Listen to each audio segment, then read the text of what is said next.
Get going. All right, we'll continue eating. For those that don't know, just this shir is this month being hosted. Our friend David over here encouraged us to bring it over here this month. So thank you for hosting. Always happy to host. And for those that don't know, this is part of our ongoing business halacha initiative that we are partners with Josh Stakan and their firm in doing this, bringing these shiurim and the awareness and all the other training and everything else that goes on. So we are now entering our second year doing this, and we're excited about what the future awaits. Praise Hashem. So this goes on every month. It's not always here, it's other places, and whoever's interested can join us and follow us wherever it may be. I'm not always the one who gives it. There's different people giving it every month, but we figured this month we'll do something Hanukkah related. So I was trying to think what could we talk about that relates Hanukkah to business. So what better topic than dreidel? So for some people dreidel is just some chocolate chips on the floor, but for some people dreidel becomes a sport, and there's big money involved. So which the Bir Allah himself in the Mishabur talks about. And he says these people turned what was supposed to be a Sudas mitzvah into an event of what's the lashon? He has a strong lashon there. It's not appropriate. So I want to talk about that, but that really just one example. But I want to talk about the sugya, the topic of gambling, playing cards, poker, gambling. Now I'm not necessarily going to come out clear if it's mutter, aser. I'm not going to, we'll talk about the issues. We'll give examples. We're not ruling. And we're not, yeah, I want people to stay. Otherwise, we'll come out until you understand the issues yourself and what the Torah perspective is on it. Okay? So the sugya starts with a Mishnah in Sanhedrin. The Mishnah in Sanhedrin talks about the concept of psulei edus. So in halacha, not everybody is kosher to give edus, to be a kosher witness. To be a witness, you have to be somebody that's honest. Now, what does honesty mean? It means we don't want to be concerned that a person would be willing to do something morally or halachically wrong for money. Because if he's willing to do something wrong to get money, then he may be willing to be paid to testify falsely. So anybody that's willing to do an avera for the purpose of gaining more money is probably also going to lie if he's paid to do so. And Mamela, anybody that we see the Yetzer Hara gets them when it comes to money is not believed, is considered an invalid witness. Okay? So the first thing that the Gemara says is that we're talking about someone who's mesachik b'kuvya. He's pasal edus. Mesachik b'kuvya means someone that plays dice. So he rolls the dice and he puts money on the table, and whatever comes out, he wins, loses. So this person is pasal edus. He's invalidated he's considered an invalid witness. The question is why. So the Gemara says, the first shita, Amar Rami Bar Chama, mishum dave asmachta v'asmachta loikanya. So basically what it means is it's gzela, it's stealing. The person who wins is considered stealing from the person who loses. So he's holding on to money which does not belong to him rightfully. It's not rightfully his. Welcome. Nice to see you. Hey. So the person who wins, if there's a game going on and you put down money on the table and you spin, if you win, you keep the money, or he has to pay you, and if you lose, he takes the money. So you think it's fair and square. At the end, the first opinion in the Gemara says that the person who wins is considered a ganiv, a gazan. He's considered a thief. He's holding on to money that he has no right to hold on to. We have to see why. Well, the Gemara calls it under the category called asmachta. So we have to understand what that means. Even though he consented. He consented, but it's still considered gzela. Doesn't it depend if it was his dice? What? Doesn't it depend if it was his dice? Maybe that's why he was winning. Loaded dice. Okay, yeah. You were 2 steps ahead of me on that one. Okay, sorry. I was thinking you were talking about Kinyan and Chotzer. I don't know where you're going. Okay. So and Rav Sheshes argues. Rav Sheshes says it's not considered Geneva, it's not considered stealing. The money is rightfully yours, but despite the fact the money is rightfully yours, you're still pasul eidus. You're still considered invalid to be a witness on this, on anything, because he's called Eina Oisek B'Yeshuva Shel Olam. He's not a person. What is Eina Oisek B'Yeshuva Shel Olam? He doesn't have the responsibility that it takes to make money. He doesn't make money. He doesn't earn money. He doesn't work hard to earn money. So what does he think to himself? Look, worst comes to worst, I'll lie. And if the guy can't figure out how to pay the bill, he'll come with me. I'll teach him some tricks. He'll make money. He'll make the money back. So he doesn't take money seriously. He doesn't take money seriously, and therefore he's considered invalid to be, he's a possible edus, and we pass like that opinion. So the question is, what was the first opinion? Why did he hold to his gezela? Why do we argue? And are there any cases that we agree with him? So the concept that the Gemara uses is called asmachta loikanya. Asmachta loikanya means that you said something and you didn't fully believe what you were saying. Okay? Now, if you look in your, we created for the firm attorneys, if you ever sign a contract with someone, so one of the things that you're afraid of, you want halachic validation of your contract. That if you're dealing with two Orthodox people, and they may end up taking this contract that they agreed upon, take it to a Beis Din, you want to make sure that besides the fact that the contract is valid halachic legally, so you got a good team of lawyers to review it, it also should be able to be binding halachically. So there's what's added on to some contracts between two firm people is a halachic validation clause. In the halachic validation clause, it says this agreement is not subject to asmachta. It's this, asmachta, an agreement that no one really, that even though you consented to, it's not binding. So the question is, why not? So what happens is, if somebody, the Gemara says, an example, if somebody says, look, give me the case of the Gemara, we'll just talk about the case of the Gemara, and you can apply it, but the Gemara, we're going a little bit out of the way, we're going to bring it back just so you understand the concept. The concept is, if a person, let's say, the Gemara talks about a case, you hire me to plant your field. Now I'm telling you, listen, I'm going to work hard, I'm going to do your field, I'll take your field for the year, trust me with your field. And guess what? If I don't show up to work, I'll pay you 3 times what you, let's say 10 times what you think the field could make. So you think the field could make $10,000 this year? If I don't show up and I don't work the field, I'll pay you $100,000. So he's essentially putting himself, he's like putting a fine on himself. So what's the halacha? He ends up not coming, he doesn't work.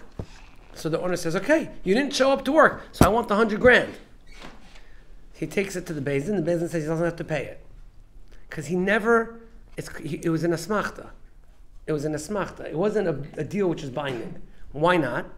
Because in his mind, the only reason he agreed to that is because he assumed he was going to do it.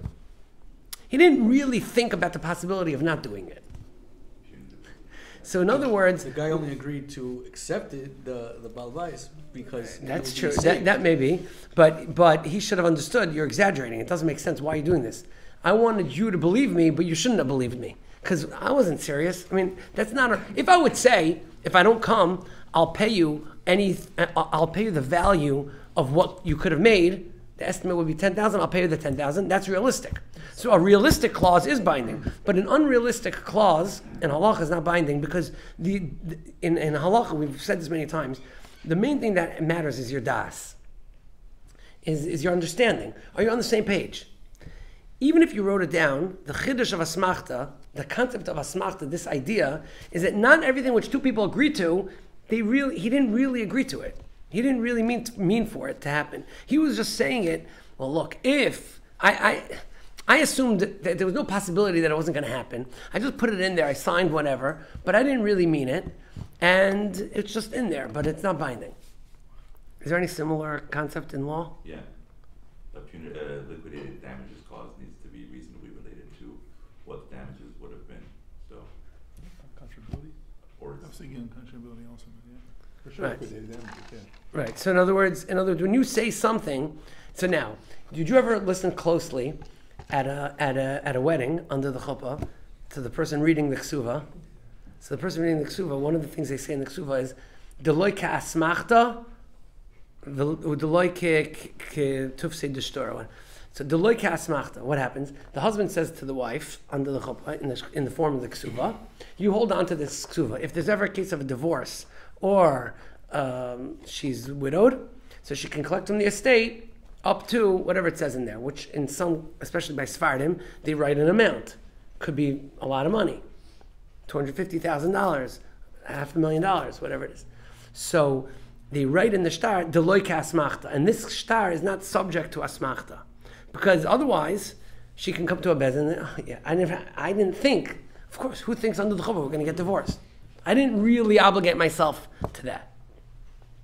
So therefore, there's this concept that even if you agree to something, but if your das was relying on something, and that's why you said it, it's not binding. That's what asmachta. Asmachta is from the language of being soymech, relying. So when you said something, you relied on reality that actually is not what happened, but in your mind, you weren't even thinking about that other possibility. So in the case you gave where it's 10 times the amount, let's say you have a clause saying it's not subject to smachta. Yeah, that's fine. It would still go through. Right. No. If you say the loika smachta, then right. So I actually made copies, and I meant to bring it of our validation clause, but it says in the validation clause everything in here is fully binding in bezdin and is not subject to the rules of asmachta. So then when you bet, when you gamble, just have So we have to get back to gambling. Hold on, finish the share for me. Relax. I'm saying. Document Yeah. no, it's not this. Let's do asmachta, right? Okay. So now, that is a Gemara, and that's considered the halacha. That if something in that case is considered an asmachta, the question is, if that's the case, so what would be in this case of mesachik bekuvia? I spin the dice. So Rami Bar Chama says it's an asmachta. Why? Because when I put the money on the table, I didn't really want to lose the money. Right? But we paskin it's not asmachta. So the question is, why is it not asmachta? Can anyone think of a logic? Why is the case of rolling the dice not asmachta, but the case of if I don't do the field, I'll pay you $100,000, that is asmachta. Asmachta means I'm relying on something. So what's the chiluk? Oh. It's And the chance, amount. random, and it's not something that you can control. Oh. So Rashi says the difference is, Rashi says it's not biyadoi. It's not fully in your control. Not only is it not fully in control, Tosas adds, it's not in your control at all. So what is the person going to say? I relied on what? I assumed what? When I put down the money, what did I assume? I was going to win. But you can't assume you're going to win because you know it's only a 50-50 chance. You're completely relying on nothing. You're just going in knowing that you can't rely on anything. So Rami Bar Chama felt, the first opinion in the Gemara felt, no, I'm not fully willing to give up the money. But we don't pass it like that. We say, it's only considered asmachta if you were being soymech on something. You have to be relying on some reason. Why did you agree to this? If there's nothing in your control to pull it one way or the other, there's no reason why you can assume that the guy reasonably went into this. It's not in his control. It's completely 50-50 and random. So then the assumption is that he's willing to give up the money. Tosfos adds a point because he also wants the other guy to give him money if he wins. So, there's a point where he's bringing the other guy in. But let's leave that out. The main point is, it's something which you have no control over.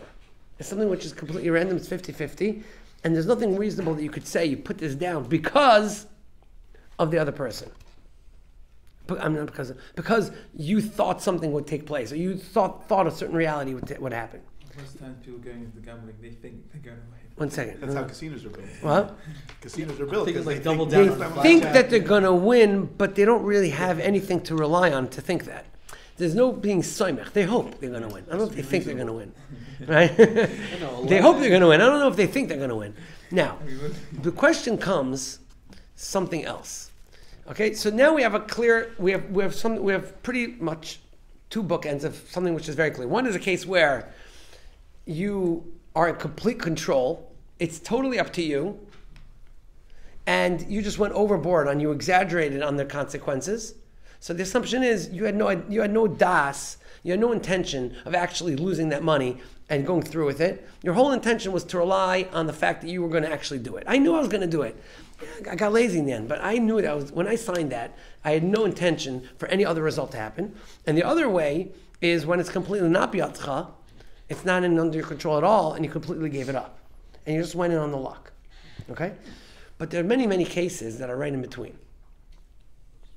And that's where there's going to be a little bit of a gray area.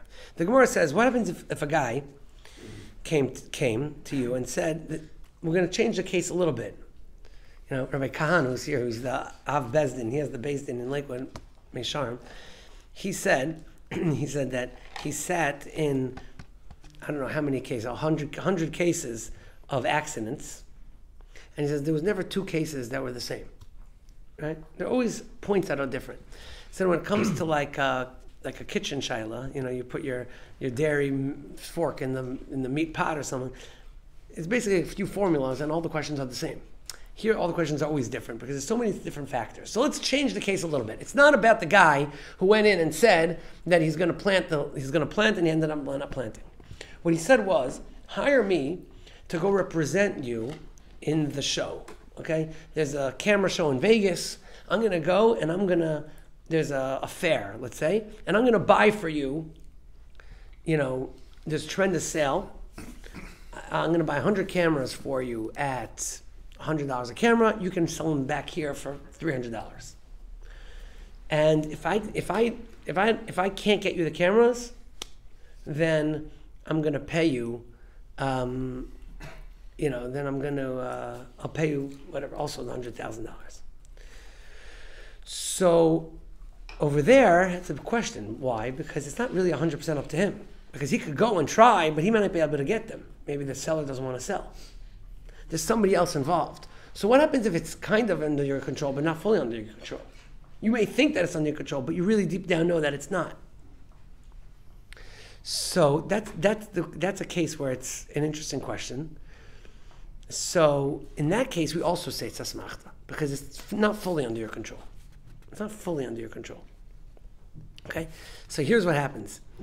But there's something for you to rely on that it is under my control because I could try my best. So right?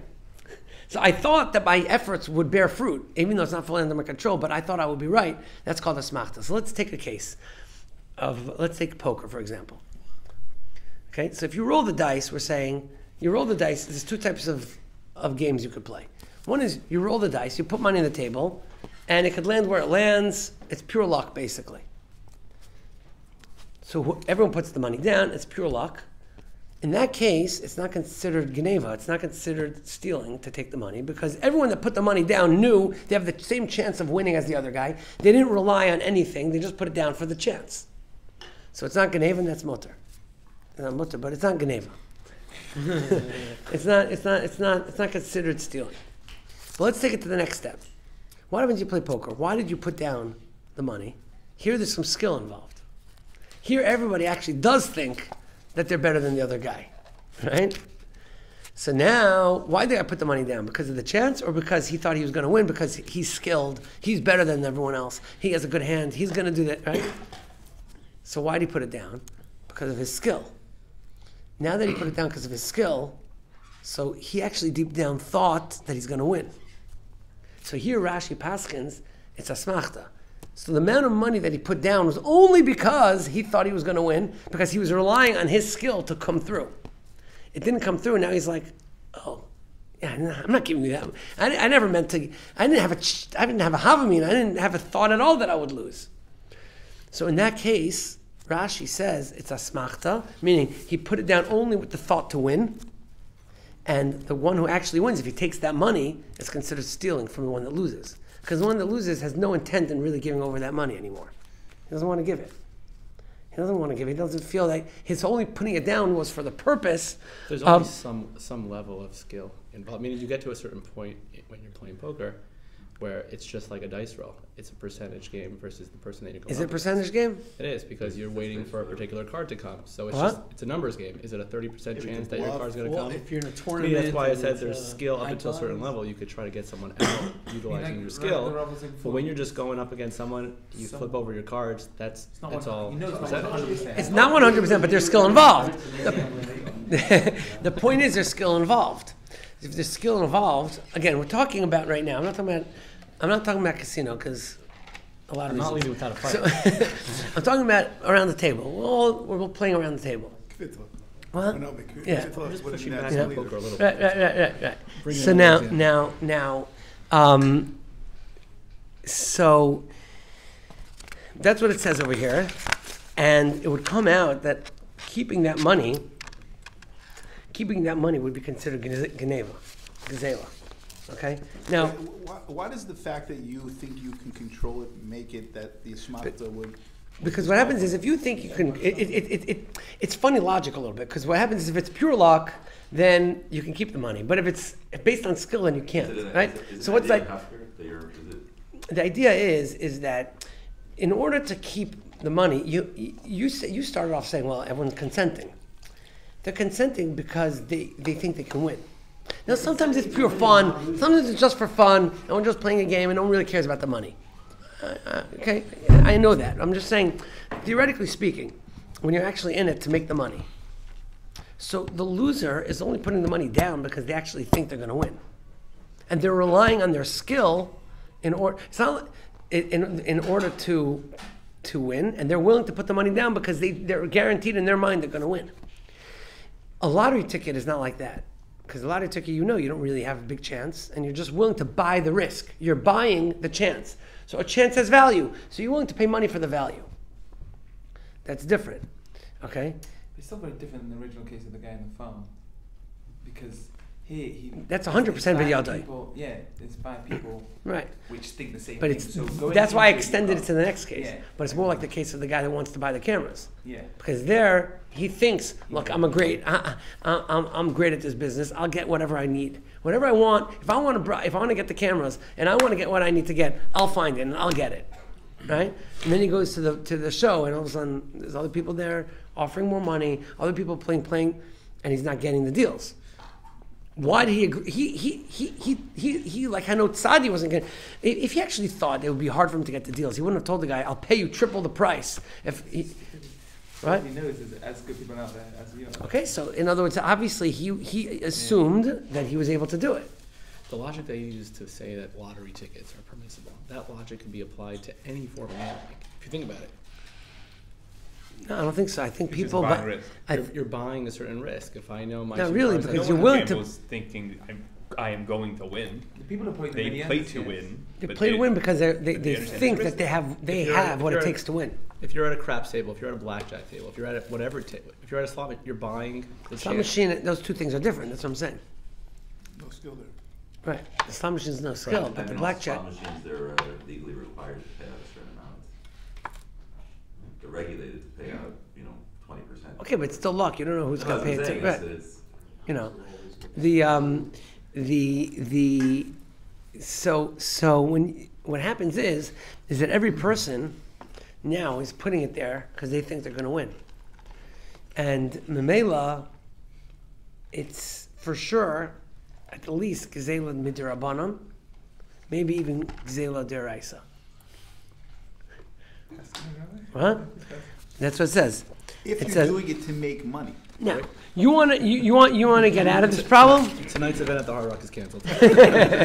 Was that against the casino? By casinos could be different because it's not clear who you're getting the money from. You're getting the money from the other people. So it depends what's going on. Sometimes you're playing against the house, so you're really just getting the money from them. You're not getting money from the other people. So that could be different because Back on. what? Okay, but what do you care about them? Also, sometimes people. You're allowed to take this asmachta. This asmachta kanya is kanya from a guy. It's just not. It's so. So play poker with guy. Yeah, but also we're talking about people who do this like as a business. I'm still known as a casino is definitely Pasal Edus. I mean, we're not talking about that. But plenty of people go to play poker For to have fun. So they're paying really. It's like going to Okay, so I don't know about that. Right, an arcade. You might win prizes, you might not, but you're going to have fun regardless. Okay, that could be a little different. That's what I'm saying. Now, one second, we'll get a. It's definitely a way to go and lose money. I hear. So Disney. So what about sports betting? So I think also people are lying because they think that they have the information that they Not need. in your control. It's not in your control. It is in your control because it's your control who to put the money on. Yeah, but that's like investing in anything. You No. think that you have a strategy that informs your You're right, but decisions. investing is different because investing you're actually buying stock. You're ownership. acquiring ownership. The last share we gave in here was about that. If you have stock, do you own something in a company? So you're right. You're gambling, but that's like any form of business. You're buying a piece of property that may go up or may go down. But over here, you're just putting the money down, on the chance. So You said a moment ago there's a difference between going up against an individual versus like an entity. Like a casino is like an entity. You're going up against a the corporation. classical case in the Shulchan Aruch is 10 of us are sitting around the table and we're playing. When you're dealing with the casino and then, But I don't know exactly how it works. Like a casino may not be as problematic.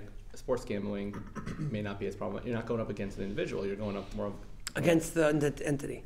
Right, so meaning to say the reason why it's different is because the person from whom you're taking the money is not the yid that's sitting next to you, right? That also put it down only thinking that they could win, right? So when there's 10 people and all of us are thinking we're going to win and each person who has their money there is putting it there only because they think they're going to win. So when you go home, count your money, you're counting the money that the other guy's crying about because if I thought I was going to lose, I would have never put that down. Right? So that's the classical case where we're talking. When you're talking about a casino, you're talking about against, right? The money that you're taking is not only from, it's not really from the other people that are also betting. It's the same with the sports book. That's what I'm saying. It's a casino. It's mogul. It may be different in that sense. It may be different in that sense because of this, right? But again, if you're doing it against your chaverim, most people who gamble don't think that they're going to win. They just think that there's a greater chance they're going to win than the next guy. There's a big difference. right? But they're relying on their ability to outsmart the next guy. That's true of everything. But everything in life is not. What do you mean? In every business decision, I'm buying this house. I'm relying on. I know, but you're buying the house. At the end of the day, you bought it. But over here, you're taking the money that he doesn't want to give you. He only was willing to put it down because he thought he would win. That's the problem. You hoped you would. There's no transaction taking place. There's Right. no distinction. Transaction aside, they don't go into the bet thinking they'll win. They don't go into the bet. Hoping they'll win. They go into the bet hoping they'll win, but Right. they recognize that there's also a chance they'll lose. I understand. But they're at the end, They don't expect to win. I don't know if that's true. They hope to win. People put in that million. You know? Right, you play David, poker, you expect you're hoping you win. You're hoping you win, and you know that you're okay, and you're good enough. You're good enough that you probably have a good chance of winning. So, now that's considered a smachta. So, here it says in the Shulchan Aruch in Siman Reish Zayin in Choshen Mishpat that kol ma she'ein biyado, if it's not in your control at all, v'tolui biyad acherim, okay, so have asmachta b'chol inyan v'lo koni. Okay, so now, is there a way out of this problem? So we said, you could say, before you start your program, everyone sign a star to look asmachta. No. But what you could do is that, I don't know, you can make kind of all the money belongs to all, everyone's like mafka the money before. I guess there's ways. Yeah, I'm not here to give eitzes how to do this. Pay to play. It's an entry fee to play. What? It's an entry fee to play. Pay to play. You paid your $100 and now it's done. You're done. Now you get to play at the table. What happens to that money? It's like entering the Chinese raffle at the Right. Yeah, that's So- obviously mutter. Right. So buying a raffle ticket, the price can say is mutter because you actually could, the raffle ticket itself is worth money. So you buying could the chips? No, but you bought the chips already. But the Isser wasn't buying the chips. The Isser was giving away the chips, right? But you bought the ticket. The ticket is worth money. It's a chance. That's what I'm saying. So that chance you can go give to someone else. Oh wait, that reasoning may allow you to do tournament poker. because you're not going up. Each transaction, each hand is not you versus him, and there's a monetary value. There's just fake numbers. It's fake chips. It's just who can make it to the end. So you just enter. It's sort of like the ticket to enter into a game. Say, would a cash game versus a tournament? Cash game versus a tournament, that can make a big difference based on what you're saying now. I only got Why? to the tournament At the end, what is the tournament? At the end, how does the tournament end up? Yeah, there's a prize, bro. There's a prize. It's based on how many people enter, how much money there is in the pot, and it's divided by a percentage. And you can't say someone has an expectation to win the tournament. There's 500 people playing in the tournament. You hope. And you can win even if you're not the first guy? They have tiers of prizes. Yeah. Okay, so maybe But that's different because you don't don't hunt the automatically spots, lose. It's an interesting case. I'm not sure. How can you do that on Shabbos? That's enter before Shabbos. If the casino were a problem, there wouldn't be a kosher hotel going up right across from the Hard Rock. I'm not so sure. I don't know if that's right. So someone poskined them. Someone that was going to make a lot of. Number one investor. So right, exactly.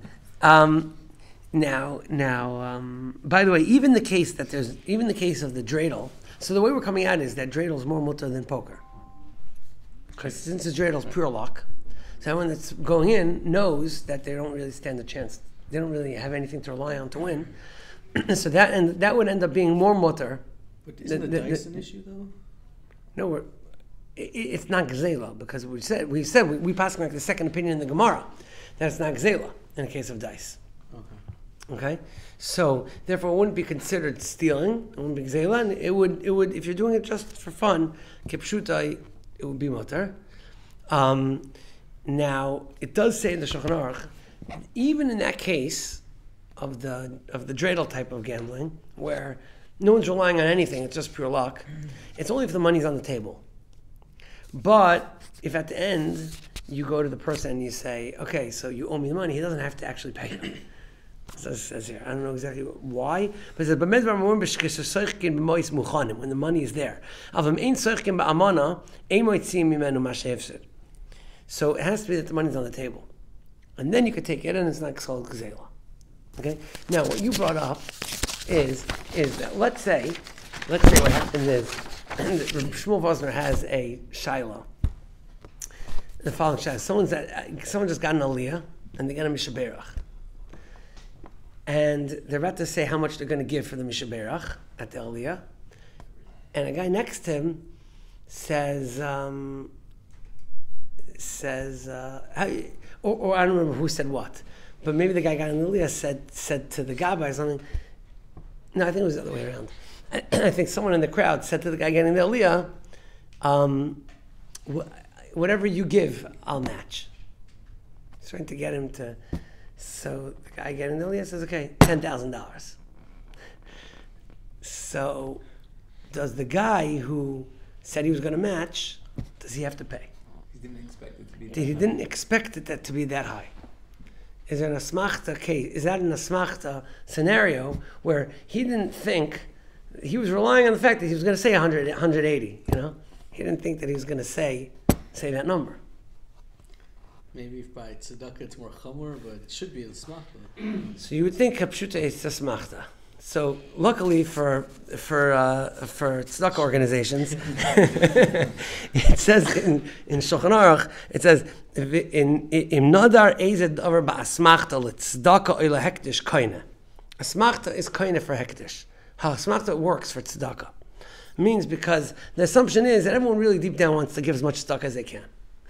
So the asmachta is he was relying on that person. But the das is that if it's good, I'll if it's a mitzvah, I'll do it. So halacha would be in that case that he would have to pay it. Now, What is binding to begin with about him just saying it? There's no it's like nidrit consideration, tzedakah. It's like a hischayvus. That obligates you? Yeah, it's like an eder of some sort. It's a good point. You didn't make a kinyan to someone else. It wouldn't be right. It wouldn't work to someone else. If there wouldn't be a tzedakah scenario, it wouldn't work in the first place. So it ended up, what happened in the end of the story was that the guy who got the aliyah turned out that he had already pledged the $10,000 for something else. He just said it again. So then the guy says, so then obviously it was invalid because it was only a new pledge that he was mischayev himself to. But that was the end of the shayla. Reb Zilberstein had a shayla once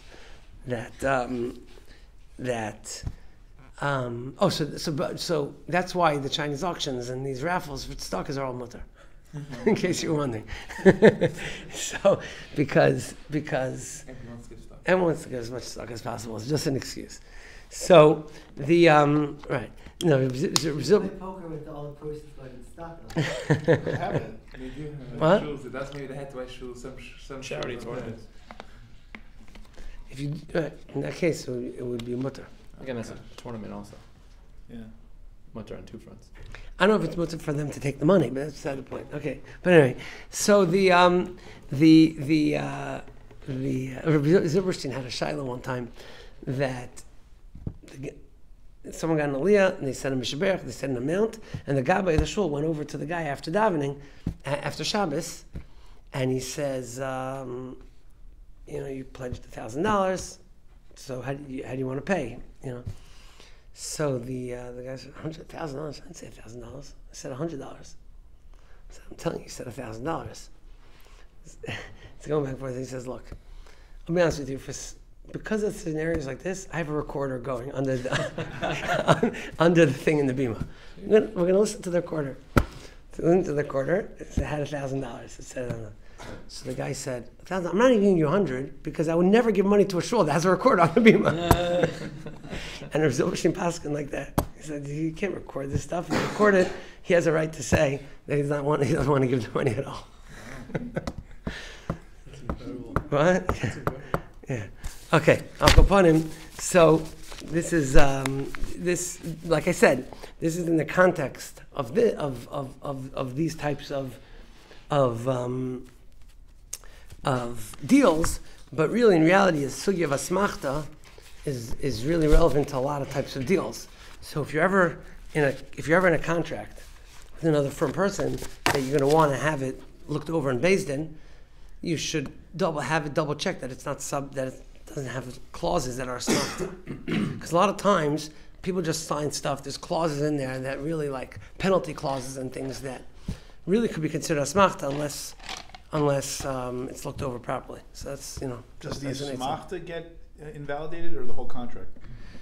No, only the asmachta clause. Only a portion of it. Yeah, but still, it means that it's in there for a reason. So, good. Great. Punctual. I thought signing something is showing you that you are agreeing to everything that's on this paper. It's interesting that you can still have that taina after your signature lands on that paper. Yeah, because there's no das. That's the bottom line. And what's the formula? You wrote your What's the formula for pleading? For If you want to raise the issue before Beis Din. nothing. You say it's an.